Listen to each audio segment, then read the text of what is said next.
white building here with the pillars to my right, that is the Taylor Hotel, and this building was originally built in 1847 by Bushrod Taylor. Unfortunately, before the Civil War, slave trading actually took place here at this building. In 1861, it was a temporary headquarters by Confederate Generals Joseph E. Johnston and Stonewall Jackson.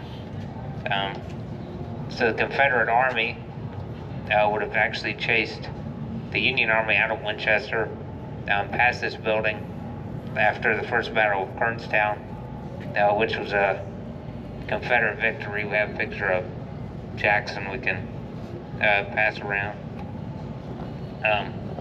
So the citizens of the Winchester would have actually came out in masses to see all the havoc that was going on in their city. So Jackson chased out Union General Banks, who we also have a picture of. As Banks' army retreated, Stonewall and his men triumphantly paraded and chased them out.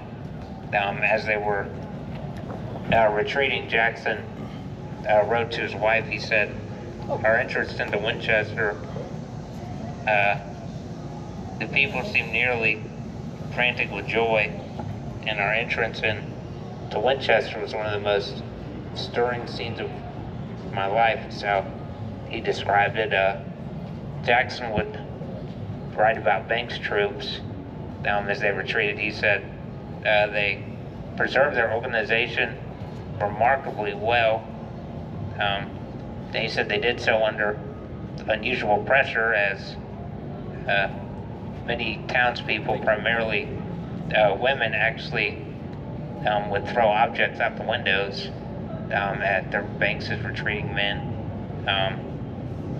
And Jackson was so overcome with enthusiasm and his troops, they basically chased Banks' army out. You flip the page. So the Banks' army retreated, and they had basically women and townspeople just throwing rocks and objects at them as they retreated. This should be the next. Okay. So many people wrote about this in their diaries. There was a Union sympathizer by the name of Julia Chase who wrote in her diary about watching what happened as all the troops retreated through Winchester. She said, "Oh, what an awful day this has been. God grant I may never see the likes again." She said the citizens in the town have become demons almost. And it is said that Reverend Norval Wilson fired upon a federal soldier, and he said, "God have mercy on this town." At one point during the retreat, Union General Banks appealed to some of his men to attempt to rally them to make a stand. He said, "My God, men, don't you love your country?" he said. One of his men replied, "Yes, and I'm trying to get back to it as fast as I can." So they were ready to get out of here, and they didn't have a good time after being defeated. But the hotel here would also be occupied by wounded soldiers throughout the war, especially after Antietam and Gettysburg. So many wounded filled the Taylor Hotel that they had to be laid out on the street because there wasn't enough room inside for all the wounded. So with Winchester changing hands so many times, there's back and forth between Union and Confederate quite a bit. But after 3rd Winchester, which this would have been 1864, so towards the end of the war, the Confederates would be defeated at the Battle of 3rd Winchester. And this time the Confederates would be the ones retreating chaotically past this building once again. And we have a picture passed around of what that retreat looked like. It's a sketch. So the Confederates were forced to make a very chaotic and hasty retreat. Through Winchester, a Confederate sergeant by the name of Sam Collier was among some of the overwhelmed on the battlefield by the Union cavalry that were being chased through Winchester. He wrote, they came pouring down on us like 1,000 bricks, which of course we could not stand.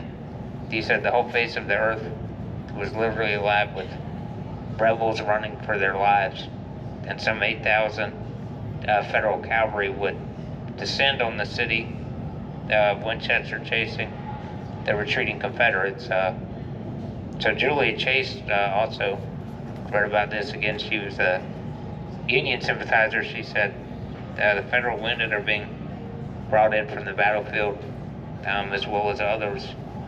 A great stampede occurred, and for a short time there was a great commotion of ambulances, wagons, horsemen, and wounded walking and flying in all directions. Another resident, this time a Confederate sympathizer, she would write, again, our town is one vast hospital.